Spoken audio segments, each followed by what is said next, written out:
Добрый день, уважаемые коллеги. Добрый вечер. Хотелось бы узнать, подключились вы или нет. Я вижу, что у нас несколько человек подключено, но не понимаю, услышите ли вы меня или нет.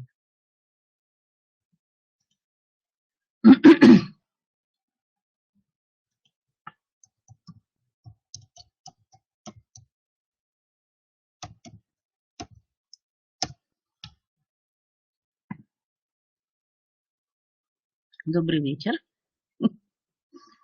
Трудно определиться, день или вечер, но можно и так сказать. Так, ну прекрасно. Значит, начнем, наверное, желающие подключиться, и, в принципе, мы с вами будем работать по возможности результативно. Собственно говоря, у нас сегодня с вами небольшой тренинг, который посвящен формированию предметных результатов обучения при изучении раздела цитологии. Собственно говоря, это решение задач номер 27 из ЕГЭ. Здесь проверяются умения применять знания по цитологии при решении задач использованием таблицы генетического кода, определять хромосомный набор клеток гаметофита и спорофита у растений, число хромосом и молекул ДНК в разных фазах деления клетки, в том числе в цикле развития у животных. И я сегодня покажу ряд заданий, которые стали появляться в тех или иных источниках и, наверное, могут вызывать серьезные затруднения. Вообще, надо сказать, от выпускника, конечно, требуется решать задачи на заданную тему, при этом не просто решить ее, но и обосновать ход решения и объяснить еще полученный результат. Именно вот это объяснение и обоснование позволяет, в общем-то, судить о качестве понимания того материала, который задается. Ну, если говорить про типы заданий, здесь, можно сказать, можно разделить их на три основных блока. То есть это типы заданий на биосинтез белка. При этом, посмотрите, их не одно такое задание, они могут быть разнокачественными довольно-таки. Это есть типы заданий на деление клеток и на определение количества хромосом и ДНК в жизненном цикле организма. И боюсь, что появится еще один тип заданий, который посвящен так называемому энергетическому обмену или фотосинтезу. То есть об этом мы сегодня тоже с вами поговорим. Но давайте разберем эти типы заданий. Тип заданий на биосинтез белка. Вообще я попыталась найти как можно самые разные вариации этих заданий. Они в основном идут на трансляцию, на нахождение информативной и неинформативной части гена. И такие задания уже года 3, наверное, в общем-то, появляются. Трансляция, когда нужно определить стоп-кодон. Трансляция с заменой аминокислоты. Трансляция с участием ТРНК на нахождение кодона и РНК, не антикодона, конечно, и с вирусной РНК, когда речь идет об обратной транскрипции. Что здесь можно показать? Ну, вот такое, собственно говоря, стандартное задание, когда дается фрагмент начала гена, при этом объясняется, где цепочка смысловая, а где транскрибируемая. И детей надо научить, что, конечно, информация считывается с транскрибируемой цепочки с 3 штрих-конца. И при этом мы переходим по принципу антипараллельности на 5 штрих-конец ИРНК или, возможно, даже ТРНК. Ну вот сразу же, что здесь указано, что информативная часть начинается с триплета, который кодирует аминокислоту метионин. Ну и, соответственно, вопрос, с какого нуклеотида начинается информативная часть гена, определите последовательность аминокислот во фрагменте полипептидной цепи. И, как я уже говорила, самое главное, объясните ответ. В общем-то, чтобы выполнить это задание, конечно же, да, задания, связанные с биосинтезом белка, они все используют таблицу генетического кода. И сразу ребятам нужно объяснить, что генетический код, собственно говоря, это код ИРНК. Но в задании, которое дается на руки ученику в КИМах 27 задание, то там определяется, конечно, сразу, что генетический код ИРНК. Пока других кодов не было, хотя мы знаем, что может быть и код ДНК дан, во всяком случае, в старых учебниках Полянского таблица была такая, как бы сборная, код ДНК и ИРНК были даны. Но вот пока еще в КИМах такие сборные коды не встречались, были даны коды именно информационные РНК. Ну, давайте посмотрим, как решается это задание. То есть, когда мы знаем транскрибируемую цепочку, она вот здесь на слайде выделена красным цветом, то мы, собственно говоря, по принципу комплементарности, ну и, соответственно, антипараллельности строим пятиконцевую цепочку РНК, но у нас сказано, что информативная часть начинается с аминокислоты, вернее, информативная часть начинается с триплета, который кодирует метионин. Метионин у нас, как вы помните, по таблице кодируется только в одном месте.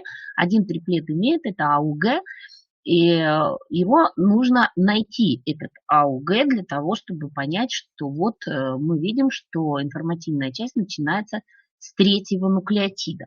Но сразу обращаю внимание, поскольку спрашивалась информативная часть гена, то, соответственно, надо говорить о ДНК, потому что ген – это участок ДНК. Соответственно, если ребенок напишет, что информативная часть начинается с третьего нуклеотида аденина, то это будет ошибка.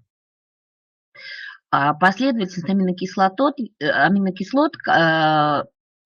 по генетическому коду, в принципе, если ребенок спокоен, в общем-то, я думаю, что особых затруднений не должно вызывать, если он еще и умеет этой таблицей пользоваться. Ну вот, тем не менее, могут быть такие чисто механические ошибки. Ну вот такое задание встречается. Это первый тип заданий, который, в общем-то, ну вот я обнаружила. Что хотелось бы сказать о новом задании. Обратите внимание, задание тоже на трансляцию. И, собственно говоря, выглядит это задание похожим образом. Также метионин, обращаю внимание, да, значит, есть ряд изменений. Вот обращаю внимание на транскрибируемую цепочку. Написано, что верхняя цепь транскрибируемая, матричная. То есть, если ребенок механически выполняет задание, то, соответственно, он начнет работать с нижней цепью. Или же возьмет верхнюю цепочку, но не обратит внимания, что она-то тут написана по-другому, что это 5 штрих-цепь. То есть надо и эту цепочку разворачивать, для того, чтобы она у нас действительно стала транскрибируемой, с которой мы легко бы считали информационную РНК, смысловую. И обращаю внимание, что здесь написано, что итоговый фрагмент полипептида, который кодируется этим геном, имеет длину более 4 аминокислот. Давайте посмотрим, каким же образом решается это задание. Значит, в этом задании цепочка, как я, вы видите, отметила оранжевой стрелочкой, верхняя, транскрибируемая. И вот по этой верхней цепи надо построить РНК, по принципу комплементарности и антипараллельности 5 штрих. То есть, если читать ее в обратном направлении, то, соответственно, можно даже посоветовать детям для удобства цепь переписать, но в обратном направлении, для того, чтобы легче было составить РНК. Что здесь мы видим? Что, собственно, метионин кодируется у нас АУГ. Мы об этом уже с вами говорили. Кодон используется АУГ. И если вы внимательно посмотрите, вот он стоит, начиная со второго нуклеотида, АУГ. Но если мы пойдем таким образом, то есть начнем со второго нуклеотида, то мы выйдем на стоп-кодон УАГ, который не кодирует аминокислот. Соответственно, цепь будет прерываться. И тогда полипептид, который мы будем писать, будет гораздо меньше по размерам, чем это требуется по заданию. Такие задания стали появляться. То есть теперь задача на внимательность. Для того, чтобы выполнить условия задания, нам нужно будет найти дальше этот триплет АУГ. Вот внизу я подчеркнула, с чего, собственно, и будет начинаться у нас информативная часть. В этом случае, если правильно обнаружено начало трансляции, то, соответственно, полипептид мы с вами напишем, ну вот, как вы видите, из 5 даже аминокислот. Если мы начнем со второго, то мы с вами напишем только 3 аминокислоты, после чего будет прерывание. А это условие задачи не выполняется. Значит, надо детей нацелить очень внимательно читать такие задания. То есть вот такие задания тоже стали появляться. Следующее задание. Задание с заменой аминокислоты, где у нас в результате мутации во фрагменте молекулы белка одна аминокислота поменялась на другую. При этом надо определить, как известно, аминокислотный состав фрагмента нормального мутированного белка, определить последовательность ДНК до мутации и выяснить, что же там с ДНК произошло, если известно, какая была кодирована ИРНК. Значит, как решается данное задание? То есть у нас известно, в общем-то, ИРНК до мутации. Вот она такая. Мы можем написать белок, который был до мутации. Выделить ту аминокислоту, на которую указывается в задании, это и был тирозин. И мы знаем, что тирозин был заменен у нас на аспарагин, насколько я помню. Значит, замена третьей аминокислоты в белке привела к замене в третьем триплете и в ДНК, и в третьем кодоне ИРНК. До мутации мы можем, в общем-то, составить цепочку ДНК до мутации и транскрибируемой цепи, и, соответственно, смысловой цепи по транскрибируемой. Затем, поменяв тирозин на аспарагин, мы по таблице генетического кода определяем, что же произошло с ИРНК. И мы находим 2 триплета, которые, в общем-то, могут быть использованы в данном случае, если по условию задания. Ну и, соответственно, найдя 2 триплета ИРНК, мы таким же образом по принципу комплементарности определяем, что же произошло в ДНК в третьем триплете. В третьем триплете какие замены могли произойти. То есть вот такая задача второго плана, так скажем. Следующая задача, которая, в общем-то, связана с трансляцией, но здесь речь идет о участии ТРНК. Значит, что мы здесь видим? Что описано, что в рибосому последовательно подходит ТРНК. Вот несколько вариантов. Здесь у нас 5. Сразу надо понять, что все эти, хоть и не прописано, все эти ТРНК имеют 5 штрих-конец в начале и 3 штрих в конце. Соответственно, для того, чтобы написать ИРНК, нам необходимо будет их разворачивать. Для того, чтобы ребятам было удобнее, конечно же, да, сначала лучше ТРНК написать в той последовательности, в которой будет удобно. То есть развернуть каждую молекулу ТРНК на штрих-конец, вот как сделано у меня в первой части, и уже по ним проще будет восстановить цепочку ИРНК. Ну и поскольку у нас правильно восстановлена ИРНК, то, соответственно, мы по таблице генетического кода легко найдем аминокислотный состав полипептида.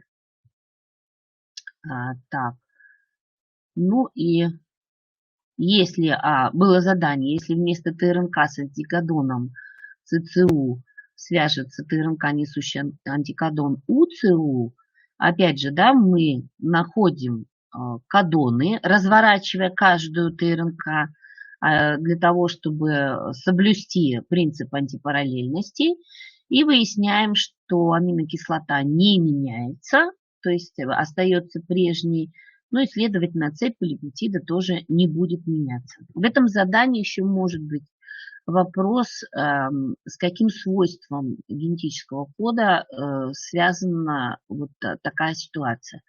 В этом, ну, тогда нужно будет, конечно, вспомнить, что речь идет о избыточности генетического кода или его вырожденности, еще говорят. Да? То есть здесь может быть еще и дополнительный вопрос в таких заданиях. Следующее задание давайте посмотрим. Задание на нахождение антикодона ТРНК. Вот такое задание у ребят вызывает иногда недоумение. Вообще, честно говоря, для того, чтобы решать задачи, необходимо очень внимательно прочитать само задание и понять, о чем же тут речь и ведется. То есть, если решать стандартным образом, что делают ребята? Что мы замечаем как эксперты из года в год, такая задача вызывает недоумение у некоторых ребят, и они начинают с того, что они с нижней цепи считывают ИРНК, потом зачем-то находят ТРНК и, соответственно, пытаются выяснить, какой же белок синтезируется. Хотя здесь речь совершенно о другом.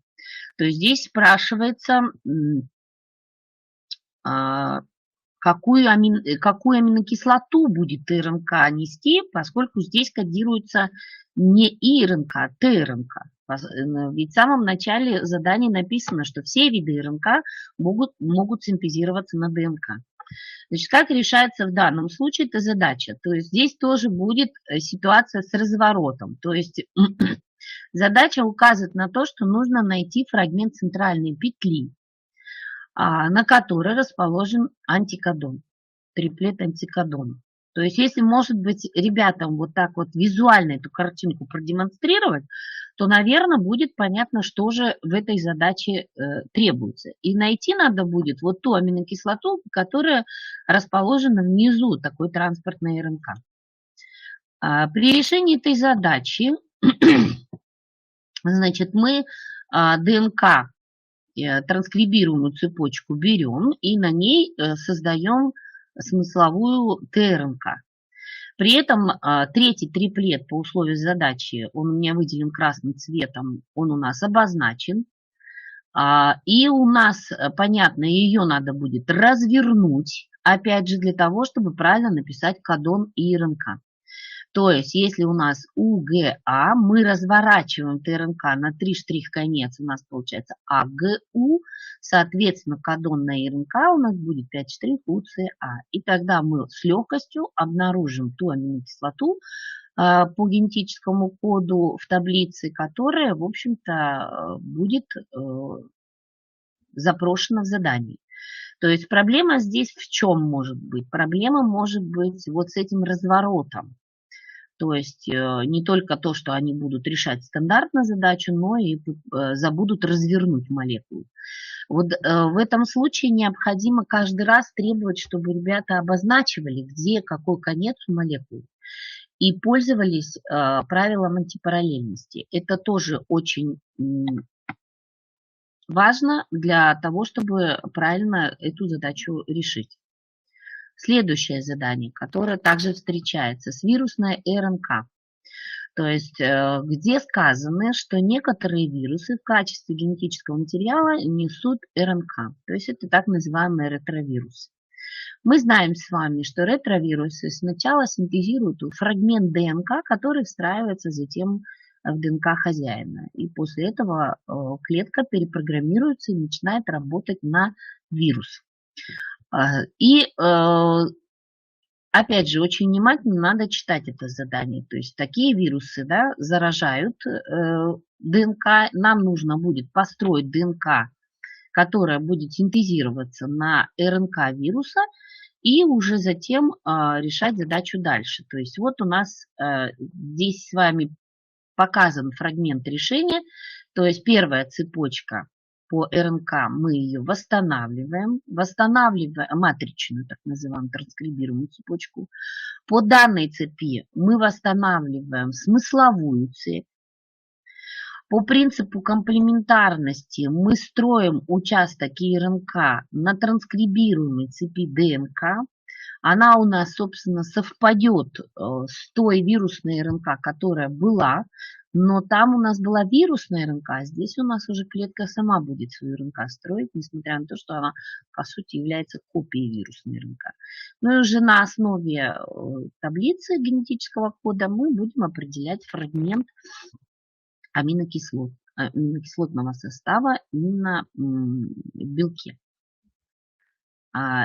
Типы заданий деления клеток. Значит, какие типы заданий есть вот в этой части? Это стадии митоза, стадии мейоза, стадии гаметогенеза у животных, образование пыльцы из зародышевого мешка на спорогенезе, гаметогенезе дачи, и задания на стадии жизненного цикла организма, как животного, так и растительного. И здесь есть тоже свои нюансы. Ну, например, задание на митоз. На мой взгляд, это, наверное, одно из самых простых заданий и, собственно, особых каких-то проблем вызывать оно не должно. Сказано, что хромосомный набор 28. Спрашивается, сколько у нас хромосом и сколько ДНК в профазе и в конце телофазы митоза. Ну, понятно, как я уже говорила, основное требование – объяснить данный результат. Ну, я думаю, что в большинстве своем учителя в последнее время стали пользоваться так называемыми формулами, которые детям, ну, наверное, где-то помогают и в плане объяснений. То есть хромосомный набор, что нам дано? Хромосомный набор соматических клеток пшеницы равен 28. То есть согласно условию задания 2М2С, где N количество хромосом, С количество ДНК, у нас диплоидный набор хромосом тоже будет равен 28. В профазе, где набор становится 2М4С, поскольку перед началом митоза в синтетическом периоде интерфазы произошло удвоение ДНК, и каждая хромосома стала двуххроматидной, то есть при этом количество хромосом не меняется, просто сама хромосома состоит теперь из двух нитей ДНК. Понятно, что количество хромосом остается прежним 28, а вот ДНК становится в 2 раза больше, 56. В конце телофазы митоза набор снова становится 2М2С, то есть 28 хромосом, 28 ДНК, так как в анафазе дочерние хроматиды расходятся к полюсам, происходит цитокинез, то есть деление цитоплазмы, и мы получаем две диплоидные абсолютно идентичные клетки. То есть это задание не вызывает особых сложностей. Что здесь? Обращаю внимание, хромосомный набор соматической клетки вишни составляет 32 хромосомы. Мейоз, как правило, всегда у детей вызывает больше. А сейчас видно? Задание по митозу было не видно, а задание по мейозу, надеюсь, видно.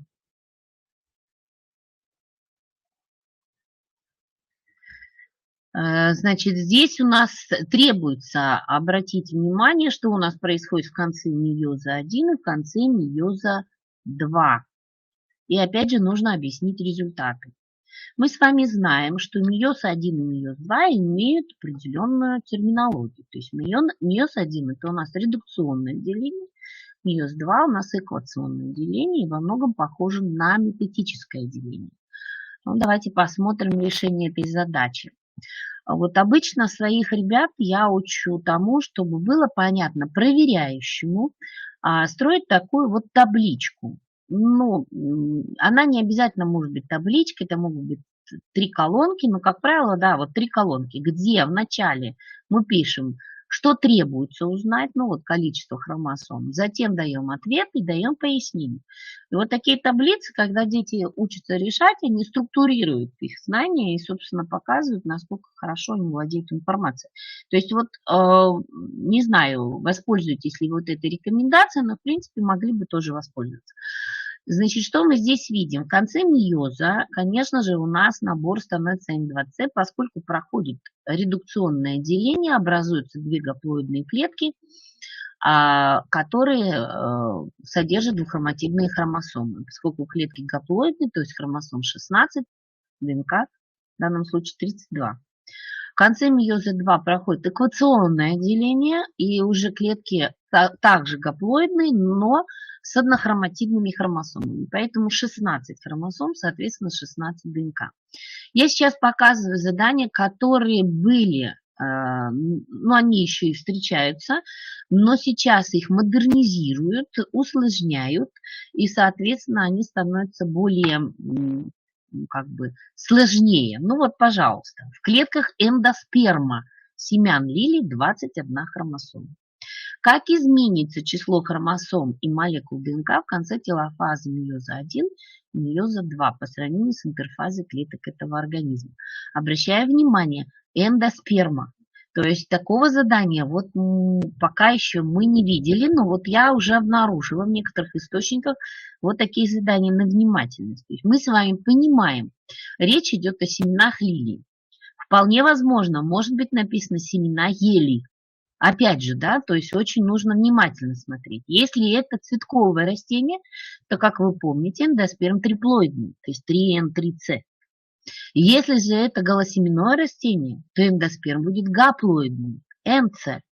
Ну и, соответственно, да, если ребята не увидели, о чем речь, и стали стандартным образом решать задачи, как это было в предыдущем варианте заданий, соответственно, все задание будет оценено в 0, поскольку будут ошибки, причем ошибки серьезного плана. Ну, каким же образом решается эта задача, да? В синтетическом периоде ДНК, поскольку 3N, 3C у нас 21 хромосома, 21 ДНК, соответственно, 2N2C у нас будет 14 и 14. Значит, в синтетическом периоде интерфазы, поскольку происходит удвоение молекул ДНК, набор становится 2N4C, значит 14 хромосом и 28 молекул ДНК. В конце телофазы, опять же, благодаря тому, что у нас проходит редукционное деление, и хромосомы состоят из двух хроматид, но набор будет гаплоидный, набор будет N2C, соответственно, 7 хромосом, 14 молекул ДНК. Ну и в конце телофазы мейоза 2 каждая из двух образующихся клеток будет содержать набор NC, поскольку деление эквационное прошло. И теперь у нас появились гаплоидные клетки с однохроматидными хромосомами. 7 хромосом, 7 молекул ДНК. То есть задача вроде бы похожа на предыдущую, но задание, как вы видите, хитро уже спланировано. Поэтому вот такие тонкости, на них нужно, конечно, нацелить детей для того, чтобы они смогли грамотно прочитать задание. Еще раз говорю, что проблема именно в чтении самого задания, в понимании, что от вас требуется. Кариотип собаки включает 78 хромосом. И вот здесь мы приходим как раз на гаметогенез, стадии гаметогенеза животных, где требуется выяснить, сколько было в зоне размножения хромосом и молекул ДНК, сколько в зоне созревания гамет и какие процессы происходят в этих зонах. Ответ должен содержать 4 критерия. Но сейчас, как правило, не пишут, сколько критериев должен содержать. То есть здесь может быть что угодно прописано. 4 критерия – это больше для проверяющих, которые должны эти критерии обнаружить. Понятно, что дети могут написать самым разным образом и не попасть во все эти критерии, но сказать другими словами о том же самом. В зоне размножения число хромосом 78-78, поскольку мы понимаем, что здесь диплоидный набор однохроматидных хромосом. В зоне размножения клетки делятся митозом, ну и, соответственно, появляется множество однотипных клеток. Вот, наверное, проблемы бывают с зоной роста, потому что частенько в зоне роста забывают, что в конце зоны роста набор хромосом становится 2N4C, поскольку проходит интерфаза в конце зоны роста, ну и, соответственно, ДНК будет в 2 раза больше. Зоне созревания, где происходит мейоз, и, соответственно, мы получаем 4 гаплоидные клетки с однохроматидными хромосомами, а набор хромосом становится 39, и число ДНК, соответственно, тоже 39. Ну, опять же, задача, которая встречалась уже не в одних уже кимах, то есть такое было. Еще одно задание, значит, какой хромосомный набор характерен для вегетативной генеративной клеток и спермии пыльцевого зерна, цветкового растения, где нужно не только указать, какой набор, но и объяснить, из каких исходных клеток, в результате какого деления образуются эти клетки. Что мы здесь видим? Набор хромосом вегетативной генеративной клетки, как вы помните, это уже гаметогенез, так называемый микрогаметогенез, и они образуются из гаплоидной споры путем митоза, соответственно, набор хромосом у них N. Ну вот ребята еще дописывают НЦ. Но это тоже не ошибка, поскольку так оно и есть, поэтому можно использовать количество ДНК, хотя не спрашивается в данной задаче. Хромосомный набор спермиев N. Почему? Потому что спермии образуются из полученной генеративной клетки также путем митоза. Вот тут объяснение, как правило, у ребят может хромать, потому что они чаще всего могут написать, что спермии тоже образуются из гаплоидной споры. Но по схеме, если идти, то, наверное, схематическому рисунку, то, наверное, вот это их немножко путает.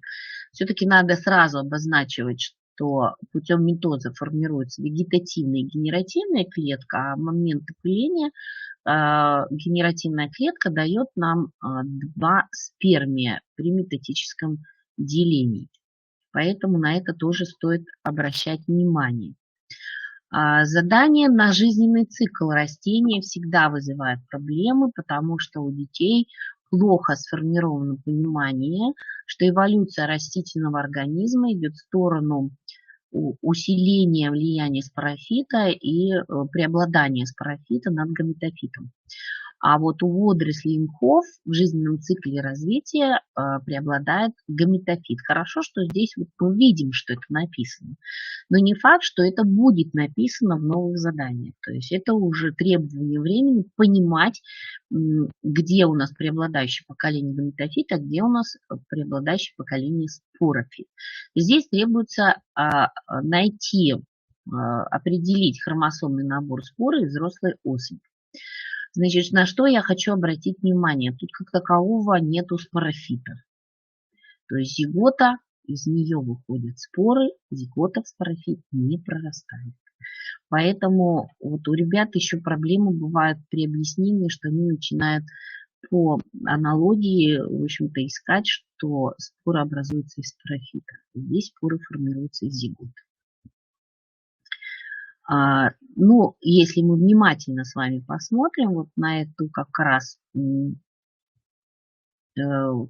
структуру, то мы увидим, да, что вот спорангии у нас есть, и гаметангии есть, и у нас сама водоросль является, собственно, такой структурой гаметофитного плана. И мы видим, что здесь диплоидная клетка только одна, это зигота. Все остальное гаплоидное.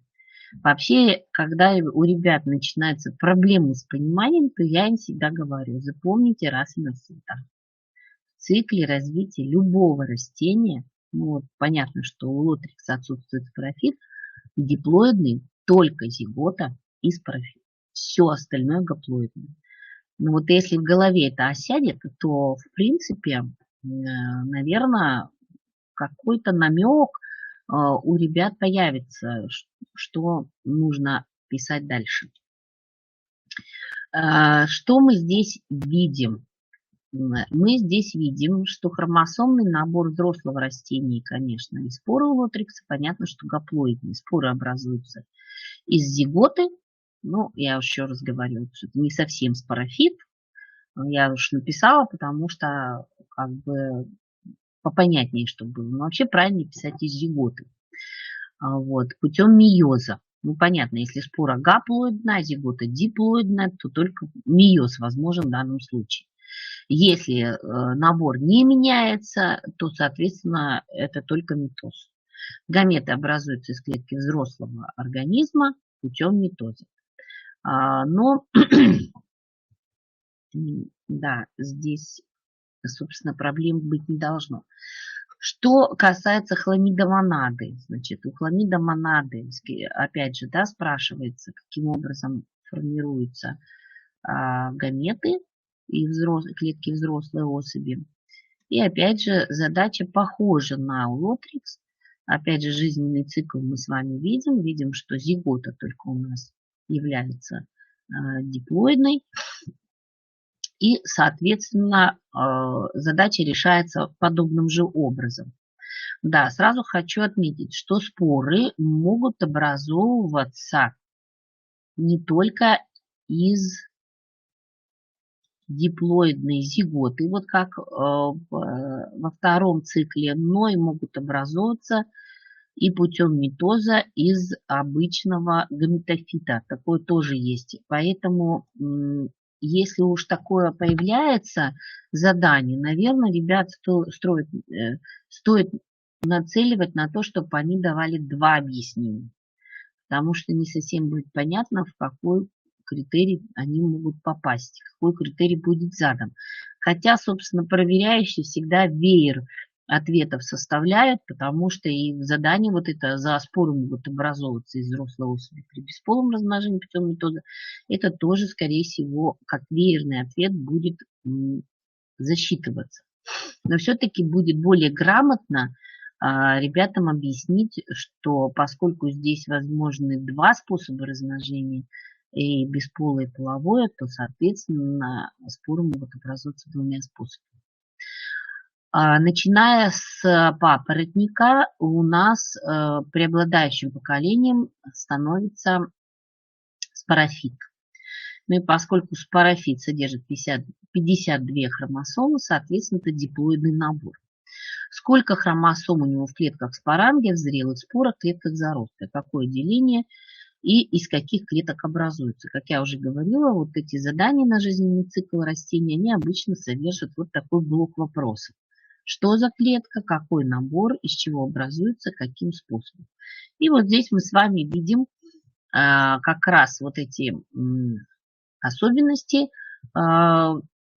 нашего папоротника. И очень хорошо видно, что вот зигота, проросток, взрослый папоротник, они диплоидный, поскольку это спорофиты, а вот заросток, так называемый гаметофит, содержит гаметы, и споры, они все гаплоидные. Ну, если, значит, понятно, что клетки споранги образуются из клеток листа путем митоза, ну, то есть это спорофит, по сути, да, в них по 52 хромосомы, споры образуются уже мейозом из клеток спорангия, значит, соответственно, 26 хромосом, ну, и спора, когда прорастает путем митоза в заросток, то понятно, что он тоже гаплоидный, поскольку заросток это гаметофит. То есть здесь тоже особых проблем нету. Кукушкин лен, где ведущим является гаметофит, то есть листостебельное растение, это гаметофит, а спорофитом в данном случае является коробочка на ножке, которая паразитирует, по сути, на гаметофите. Это тоже ребятам, конечно, нужно будет объяснить. То есть, и понятно, тут задание такое. Вот у нас как раз с вами показан гаметофит, который содержит клетки двух типов яйцеклетки, сперматозоиды. Идет процесс оплодотворения, формируется из зиготы спорофит, ну и потом путем мейоза формируются споры. Собственно, тоже особых проблем это задание не должно вызывать, если у ребенка цикл развития вот в голове осел, что спорогаметофит содержит гаплоидный набор хромосом, спорофит, соответственно, диплоидный, и объяснение, что из чего образуется. Какой набор хромосом содержит клетки зародыша семени, эндоспермы и семенной кожуры? Обратите внимание, ели. Если известно, что клетки хвои содержат 24 хромосомы. ели, потому что раньше, например, было пшеницы, картофеля, и про эндосперм дети уже привыкли писать, что он триплоидный. В данном случае, если речь идет о еле, а это голосеменное растение, соответственно, эндосперм будет гаплоидный, потому что он не образуется в результате двойного оплодотворения, остается гаплоидным. Ну и, соответственно, задание будет решаться несколько иначе. Если ребята внимание не обратят на вот этот как раз пункт, что это ель, то, соответственно, будут ошибки. Ну и, конечно, какие-то, может быть, и будут попадания в ответы в критериальные, но где-то и будут ошибки. Вот, например, третий пункт точно будет ошибочным, если внимание будет не обращено. Понятно, что клетки хвои, это соматические клетки, клетки спорофита, соответственно, 24 хромосомы имеют. Клетки зародыша семени тоже диплоидны, поскольку они образуются при оплодотворении. А вот клетки эндосперм, как я уже сказала, поскольку это голосеменное растение, гаплоидный, и развивается он из мегаспоры на женском геметофите, соответственно, путем митоза. Клетки семенной кожуры содержат диплоидный набор, поскольку это соматические клетки, формируются из зиготы и тоже путем митоза. Поэтому, конечно, будут содержать 24 хромосомы. То есть вот на такие тонкости нужно обязательно внимание обращать. В кариотипе груши домашней 34 хромосомы.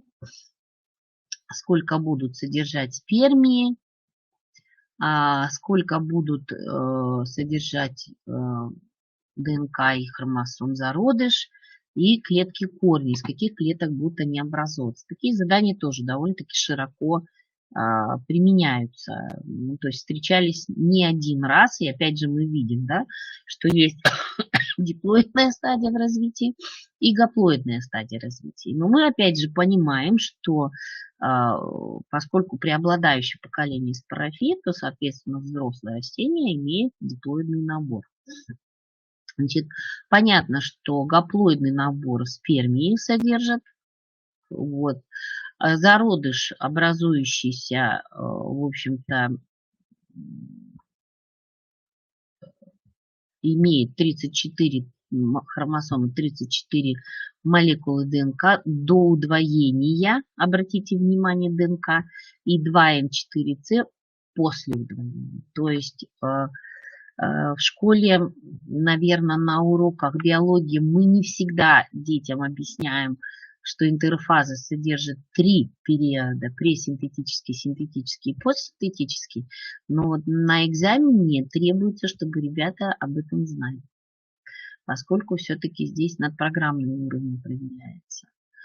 Вот. И спермии, опять же, образуются из гаплоидной клетки спермогенной ткани, и диплоидные клетки зародыша и клетки корня образуются из зиготы. Понятно, что тут проблем тоже особо быть не должно. Какое задание новое я нашла и хочу с вами им поделиться. Вот, обратите внимание, что пошел вопрос не только о диплоидных клетках, но и тетраплоидных, то есть сортовых клетках сорта винограда, где 76 хромосом. Опять же, если внимание не будет обращено, что это тетраплоидное растение, поскольку это полиплоид уже, то есть это результат искусственного мутагенеза, создания этого сорта, то есть уже надо, чтобы было понимание селекции в данном случае, да, то понятно, что опять же будут проблемы, поскольку ребенок начнет отвечать 2Н2С, это 76 хромосом, 76 ДНК. Но мы видим с вами, раз это тетраплоид, значит 4Н4С. 4Н4С. И, соответственно, в профазе удвоится количество хромосом, соответственно, будет 4Н8С, а, соответственно, 152 ДНК. И поскольку хромосомы здесь в синтетическом периоде стали двуххроматидными, то есть объяснение это в принципе такое же, но формула другая. И в анафазе уже будет 152 хромосомы, 152 ДНК, поскольку к полюсам отходят хроматиды, получается тетраплоидные наборы однохроматидных хромосом, но пока нет цитокинеза, и поэтому в одной клетке у нас будет 8N, 8C, соответственно 152, 152. То есть вот такая задача довольно-таки интересная. Да? Проблема может быть какая? Проблема может быть с объяснением. То есть цифры-то, возможно, даже по аналогии, если они предполагают, что это диплоидный набор, все равно цифры могут совпасть. Но при объяснении будет понятно, что задача решалась изначально неверно. Соответственно, баллы будут потеряны. Вот еще одно интересное задание, которое я вот также обнаружила. Обратите внимание, что здесь митоз клеток человека с синдромом, и одновременно еще и проверяется гаметогенез. То есть что делают наши создатели КИМов? Они начинают объединять несколько вариантов задачи в одну. И здесь у нас видно, что речь идет о синдроме Патау, когда количество хромосом становится 47, поскольку в 13-й паре не 2 хромосомы, а 3. И спрашивается, определите количество хромосом и количество молекул ДНК в агониях после завершения телофазы и в ооцитах первого порядка у плода с диагнозом синдрома Патау. Теперь поясните. Опять же, как решается эта задача. Посмотрим. Как я и сказала, значит, понятно, что в агониях это клетки диплоидные, обычные, соответственно, 47 хромосом, 47 ДНК, то есть 2N плюс 1 и 2C плюс 1 получается. Да? А агонии размножаются путем митоза в телофазе, поэтому все хромосомы однохроматидны.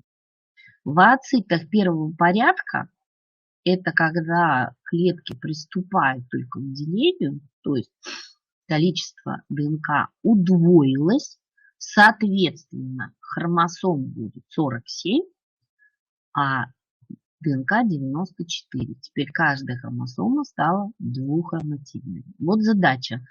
Вроде бы и решается стандартным образом, но из-за того, что добавляется одна хромосома, может вызвать недоумение у ребят, поэтому на эту задачу я тоже бы обратила ваше внимание и попыталась бы решать подобные задачи с ребятами на уроках или после уроков подготовки к ЕГЭ. Еще одно интересное задание. Митоз, но уже митоз гаметофита. Соматическая клетка папоротника орлика имеет 52 хромосомы, и спрашивается клетка гаметофита какая. И в профазе, на фазе метатического деления. И нужно объяснить полученные результаты. Опять же, да, если 52, то клетка гаметофита, она гаплоидная 2N2C, соответственно, 26 хромосом, 26 ДНК. Мы понимаем, что гаплоидные клетки тоже могут делиться митозом. Любая клетка, имеющая ядро сформировано, она может делиться митозом, независимо от того, гаплоидная она или диплоидная. Но мы знаем также, что в профазе митоза у нас обязательно идет удвоение ДНК. Соответственно, несмотря на то, что гаплоидный набор 26 хромосом на 52 ДНК. Каждая хромосома, опять же, двуххроматидная. В анафазе митоза к полюсам у нас расходятся 2 гаплоидных набора однохроматидных хромосом, но пока нет цитокинеза, и, соответственно, 52 хромосомы, 52 ДНК, то есть наборы 2N, 2C. То есть на это тоже обращаем внимание. Еще раз говорю, устроители заданий, создатели заданий стали вот в последнее время смешивать некоторые позиции в одну задачу. Поэтому таким образом они пытаются проверить, насколько ребята понимают материал, не является ли решение ими каких-то заданий чисто механическим таким запоминанием того, как решается та или иная задача. Понимают ли они вообще смысл задания. Поэтому на это обращаем внимание. Задание еще одно. При двойном оплодотворении образуется эндосперм, который должен стать многоклеточным. Вот, опять же, да, То есть двойное оплодотворение, соответственно, речь идет об эндосперме цветковых растений, соответственно, он имеет набор хромосом 3N, 3C и, опять же, метатическое деление, профаза и анафаза, где нужно просто понимать, что в профазе перед делением произошло удвоение ДНК, соответственно, а в анафазе идет расхождение, да, и набор будет уже два набора в одной клетке, поскольку нет стокинеза. И набор нужно еще и объяснить, почему именно такой.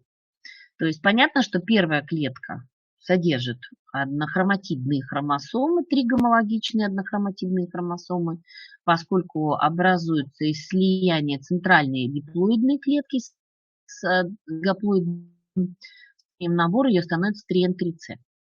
Перед профазой, поскольку идет удвоение ДНК, и каждая хромосома становится двуххроматидной, соответственно, набор становится 3N6C. И в профазе анафазы, в процессе анафазы происходит расхождение сестринских хроматид к красным полюсам,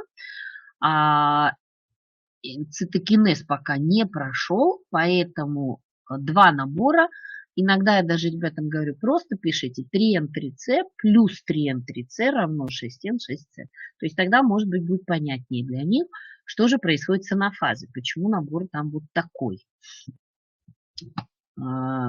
Следующее задание, на которое тоже хотелось бы обратить внимание, они пока не были заявлены в КИМах, но думаю, что подобные задания могут появиться, поскольку в некоторых источниках, некоторых КИМах, которые вот формируются на страницах интернет, задания такие стали появляться. Поэтому ребят, наверное, стоит к этим заданиям тоже подготовить.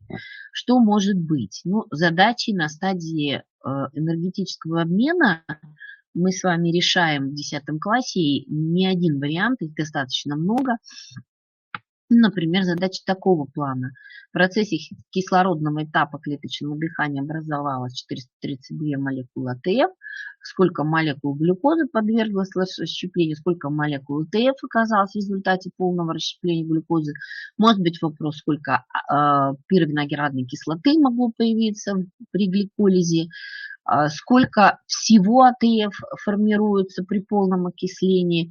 Может быть даже сказано, что какое-то количество глюкозы может быть задано, при этом объяснено, что только вот часть из них прошли полное окисление, а остальные только гликолиз прошли. То есть здесь вариантов может быть очень много, они могут быть самые разнообразные и тоже, в общем-то, показывают, насколько глубокие знания ребенок может продемонстрировать вот в плане решения таких задач. Ну, решается задача стандартным образом, то есть понятно, что в результате кислородного этапа клеточного дыхания мы с вами условно берем, что из одной молекулы глюкозы образуется 36 молекул АТФ. Почему я говорю условно? Потому что в некоторых книгах, например, автора Дымшица, там несколько другие цифры даются, но все-таки в КИМах мы говорим о 36 молекулах АТФ. Поэтому, наверное, детей не надо путать, пусть они решают так, как вот заявлено. Значит, если одна молекула глюкозы дает нам 36 молекул АТФ в кислородном этапе, соответственно, получено было 12 молекул глюкозы.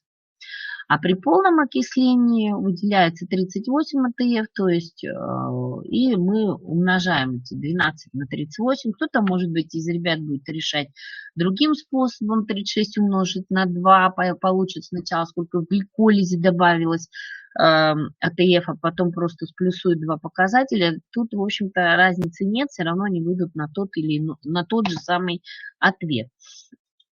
Задание на фотосинтез. Значит, вот оно тоже стало появляться. В общем-то, в 27-м задании его как-то я увидела в одном из КИМов. Непонятно, почему оно в 27-м оказалось. Мне казалось, вот такие задания где-то должны быть на уровне 25-го, 26-го. Но вот почему-то в КИМе заявлено было именно в этой позиции. То есть, как происходит преобразование солнечного света в световой и темновой фазах фотосинтеза в энергию химических связей глюкозы. Мы с вами понимаем, что энергия солнечного света в световой фазе переходит в энергию АТФ, а уже энергия АТФ переходит в энергию химических связей, то есть через определенного переносчика. Но также еще часть энергии используют для образования натрия. И это тоже энергия используется. То есть вот мы понимаем, да, что энергия солнечного света преобразуется в энергию возбужденных электронов хлорофилла. Эта энергия переходит в энергию макроэнергетических связей в молекуле АТФ, используется, часть энергии используется на образование вот этого комплексного соединения НАДФ-2H. В светонезависимой фазе или темновой фазе, ну, дети не будут писать светонезависимая, думаю, скорее всего, будут писать темновая фаза. Вот эта энергия АТФ будет преобразовываться уже в энергию химических связей глюкозы. То есть вот такая трехступенчатая конструкция, она должна быть заявлена. Ну, на этом я, пожалуй, могу завершить наш вебинар, поскольку ну, вот все возможные какие варианты задач могут быть. И еще раз говорю, что на страницах интернета можно найти довольно много разных интересных заданий, которые вполне могут появиться в 27-й позиции. То есть, опять же, скажу, что проверяется именно то, как ребята знания по психологии применяют и при решении практических заданий. И насколько они хорошо и глубоко понимают смысл происходящих процессов. То есть, как происходит биосинтез белка, как происходит деление клеток, как изменения происходят в генотипе, в кариотипе клеток в жизненных циклах, при гаметогенезе, оогенезе и, в общем-то, других процессах. Если есть вопросы, вы можете мне их задать. Если вопросов нет,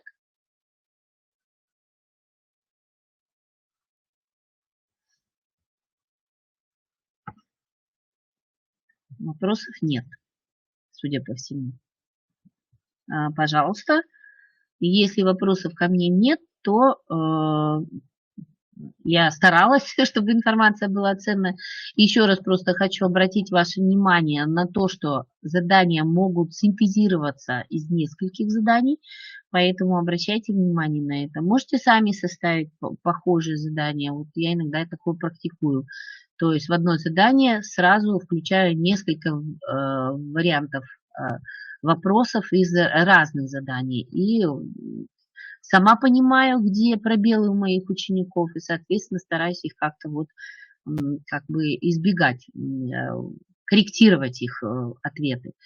Так, ну что ж, тогда на этом мы давайте с вами распрощаемся. До новых встреч. До свидания. Пожалуйста.